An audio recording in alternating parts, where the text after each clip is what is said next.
매주 화요일에는 돈을 모으고 효과적으로 사용하는 방법을 알려드립니다. 내 돈 사용 설명서 시간인데요. 오늘은 IFA 행복자산관리연구소 최용진 팀장님 함께합니다. 어서 오십시오, 팀장님. 네, 반갑습니다. 네, 오늘은 어떤 얘기를 해주실 겁니까? 네, 누구에게나 노후는 불안하기만 합니다. 오랜 기간 동안 정상적으로 경제활동을 한 국민이라면 국민연금이 우리 노후의 튼튼한 버팀목이 되어줄 것으로 믿고 있는데요. 그러자면 개인별로 상황에 맞춰서 반드시 알고 대비해야 되는 몇 가지 사항이 있습니다. 오늘은 그 부분 말씀드리도록 하겠습니다. 네, 국민연금에 관한 이야기 다 알고 있는 것 같아도 사실 굉장히 중요합니다. 그런데 이제 노후 말씀하셨는데 노후가 네. 편안하고 이제 일 마치고 쉬어야 되는데 노후가 불안하고 수명은 길어지고 네. 다들 그렇습니다. 그런데 특히나 이제 남성보다도 여성들이 노후 준비에 취약하다면서요? 네. 예.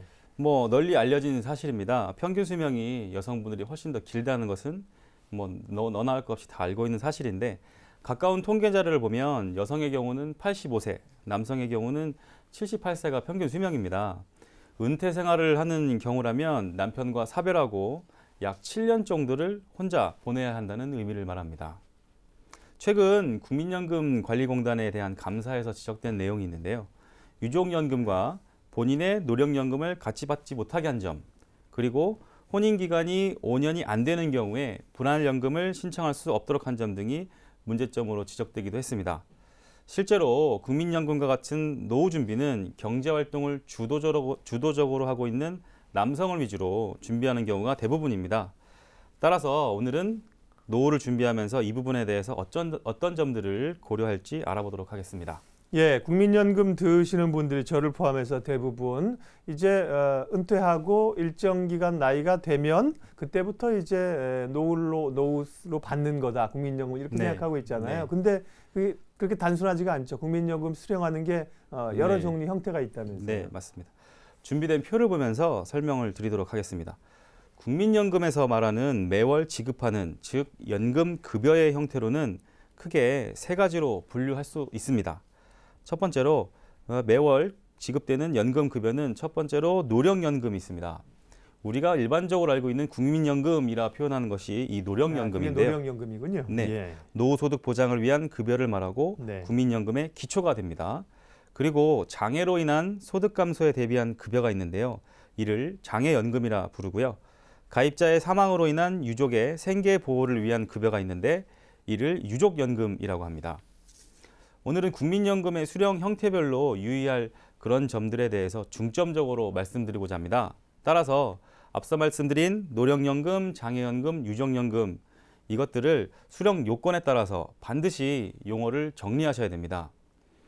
자, 수령 요건 중에 가입 기간이 120개월 이상이면서 지급 개시 연령에 도달한 경우, 무슨 말이냐면 국민연금을 경제활동하시면서 10년 이상 내셨다. 그러면 누구나 노령연금을 받으실 수 있습니다. 연금액은 기본연금액 곱하기 50에서 100% 차등 지급하고요. 추가로 부양가족 연금액이라는 걸 주게 됩니다. 가입기간이 10년이 안 됐다 그러면 50%를 받는 거고요. 1년씩 증가할 때마다 기본연금액에서 지급률을 5%씩 증가시켜줍니다.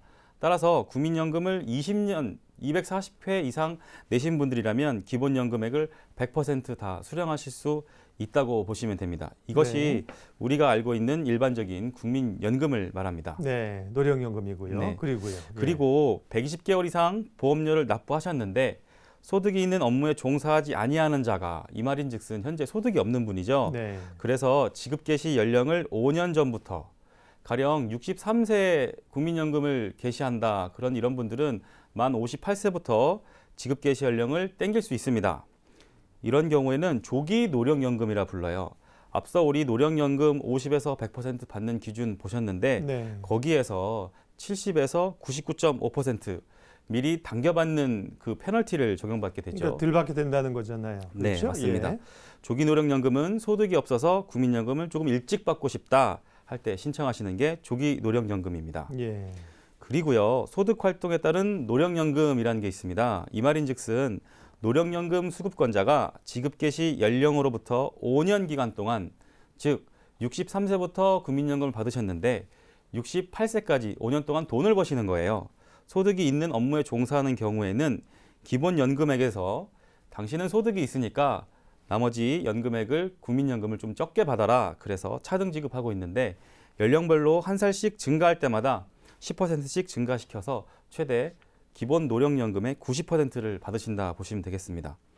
국민연금이 개시되었는데 일을 하고 있어서 이 정도는 좀 적게 받으셔도 되지 않겠나. 국민연금에서는 이렇게. 그렇게 생각하는 분 없죠. 자기가 열심히 일하고 냈는데 다 받아야 되는데 어쨌든 간에 일하니까 네. 소득이 있으니까 조금 줄여준다는 거잖아요. 네, 맞습니다.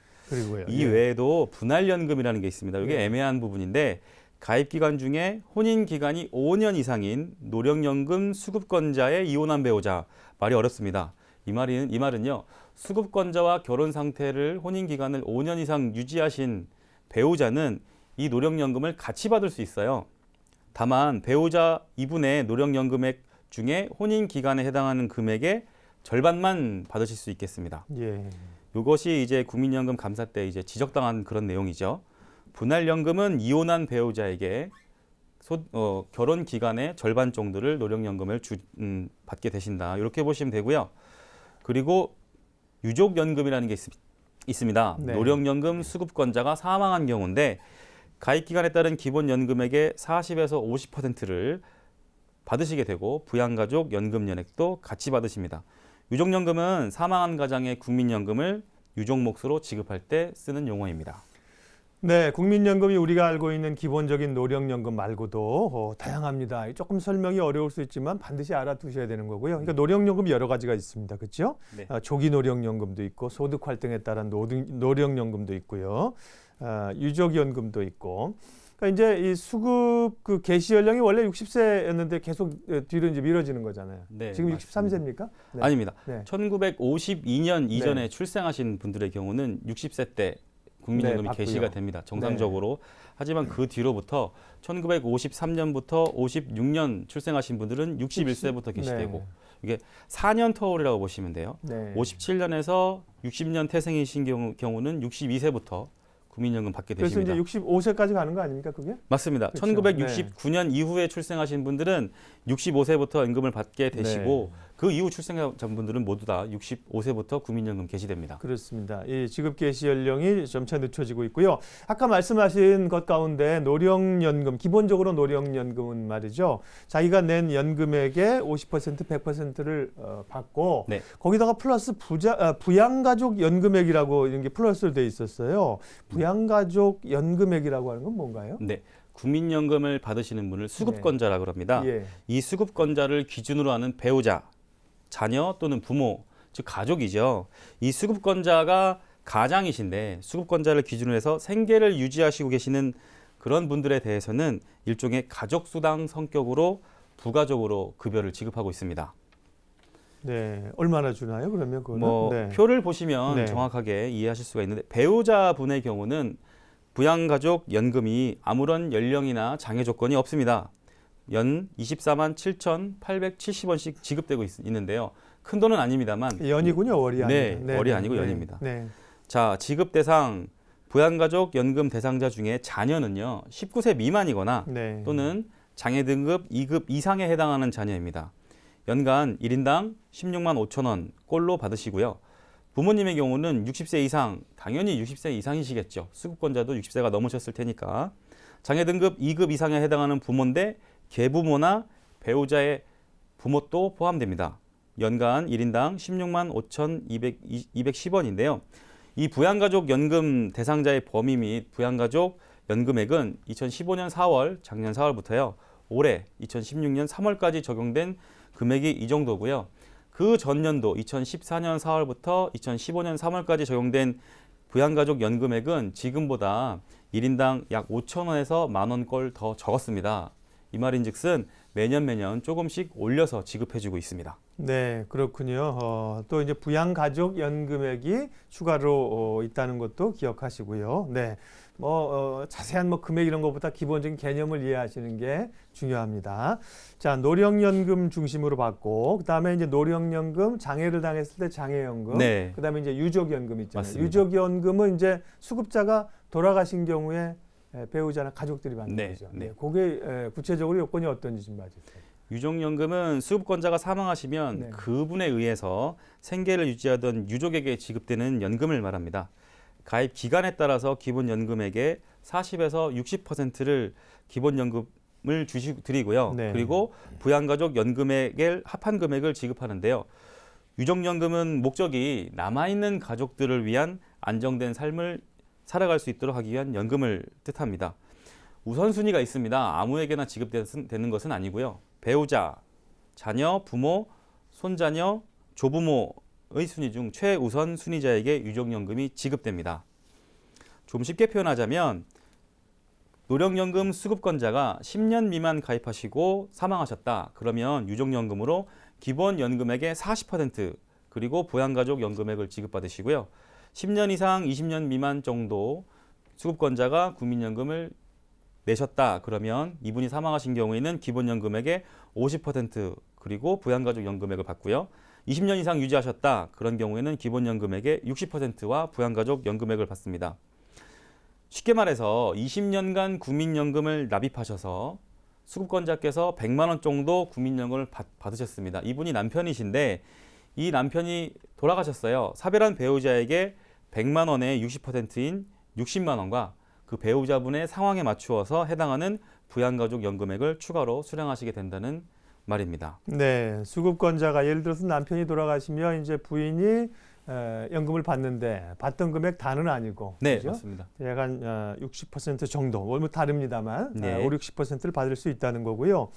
그런데 이렇게 그 유족연금과 노령연금을 같이 받지 못한다는 건 뭔가요? 지금 같은 경우는 이제 남편분이 수급자였는데 돌아가시니까 아내분은 수급자가 아니었죠. 네. 그러니까 남편분이 받던 거에 일정 부분을 받는 건데 네. 만약에 아내도 이 노령연금을 받고 있던 경우에 둘 대를 못 받는다 이건가요? 네, 맞습니다. 예. 이는 한 사람에게 국민연금이 여러 경로를 통해서 집중되는 것을 방지하기 위한 선택지인데요. 네. 두 가지 이상의 국민연금이 발생하게 되면 둘 중에 한 가지를 선택하셔야 됩니다. 예. 네, 이는 사회보험의 원리에 의한 것인데요. 내가 낸 보험료를 돌려받지 못하게 한다는 점에서는 문제가 있을 수 있지만 다만 유족연금에 대해서는 20%를 최소한 지급하고 있는 것을 허용하고 있습니다. 알기 쉽도록 예를 들어서 설명을 해드릴게요. 경제활동을 하지 않지만 노후 준비를 위해서 국민연금에 가입하고 연금보험료를 내시는 분들을 우리는 임의가입자라고 임의가입자가 표현하고 인기 있습니다. 있어서 최근에 좀 가입하실 거 있거든요. 네, 맞습니다. 예. 주부분들이 의무가입자로 네. 요건을 갖춰서 국민연금을 많이들 가입하고 네. 계시는데요. 20년간 가입한 남편분이 국민연금으로 100만 원씩 받으시는데 주부인 여성분이 국민연금을 임의가입하셔서 매월 30만 원씩 연금을 받으셨어요. 네. 그런데 남편이 사망하시게 되면 두 가지 선택을 놓고 고민하셔야 됩니다. 하나는 자신의 연금 30만 원 임의가입하신 거죠. 요거를 수령을 하고 추가로 남편분의 유족연금의 20%인 20만 원을 더 받는 게 나을 건지 아니면 남편의 유족연금만을 선택하는 것이 좋을지 판단해야 됩니다. 이를 표를 놓고 보면 조금 설명이 쉬운데요. 표에서 보시는 것처럼 유족연금을 선택하는 것이 조금이라도 더 많은 연금을 받을 수 있습니다. 왜냐하면 본인의 임의가입해서 받게 된 연금보다 유족연금으로 60% 받는 게 훨씬 더 많거든요. 네. 하지만 매달 받는 연금액 원래 154만 원에서 60만 원으로 거의 3분의 1가량 줄어들게 됩니다. 또한 임의가입하시면서 본인이 납부한 보험료에 대해서는 돌려받지 못하게 됩니다. 그래서 이번에 새 정부 들어서면서 기초연금 논란 등으로 국민연금 임의가입자분들이 절반에 가까운 숫자가 탈퇴한 것으로 알려지고 있습니다. 아마도 이 유족연금 이와 관련한 내용 때문인 것도 같습니다. 이게 아마 영향을 미친 것 같은데요. 네. 국민연금 같은 사회보험 제도는 기초생활을 보장하는 차원이라 생각하시는 게 좋을 것 같습니다. 노후보장 체계는요, 국민연금과 기업연금 그리고 개인연금 이렇게 3층으로 구조되어 있습니다. 이 국민연금만 믿고 너무 기다리고 계셨다가는 아무래도 조금 더 풍요롭고 여유로운 노후 생활 하시기가 불충분하시지 않을까 싶습니다. 분명히 국민연금만으로도 충분히 생활이 가능하지 않다는 점을 분명히 인식하고 준비하시는 것이 현명한 방법이라고 생각합니다. 네, 국민연금의 개념들을 쭉 정리를 해주셨습니다. 그러게요. 그 임의 가입하는 것들이 기존에 이제 국민연금 수익률이 오히려 저금리니까 낮다고 네. 해서 그냥 주부들도 가입할 수 있다 이렇게 얘기 꽤 했거든요. 네, 맞습니다. 지금 말씀이라면 임의 가입해서 했던 것은 이제 남편분이 돌아가시게 되면 사실 제대로 효용성이 없어집니다. 맞습니다. 굳이 뭐 들 필요가 없는 거네요. 네. 지금 제도라면. 그렇죠. 물론 그렇게 따질 수도 있는데요. 임의 가입하시면서 좀 꽤 오랜 기간 적립을 하시고 네. 가령 그 남편분이 늦게 돌아가신다면 네. 네, 본인이 수령하시는 물론 연수가 그렇겠지만. 길어지면 이 또한 효과적인 대안이 될 수도 있습니다. 네, 알겠습니다. 네. 자, 국민연금 관련해서 우리가 알고 있는 것보다 사실 수령 방법이나 절차나 이런 게 복잡하고요. 알 게 많은데 정리를 잘 해주셨습니다. IFA 행복자산관리연구소 최용진 팀장님 수고해 주셨습니다. 고맙습니다.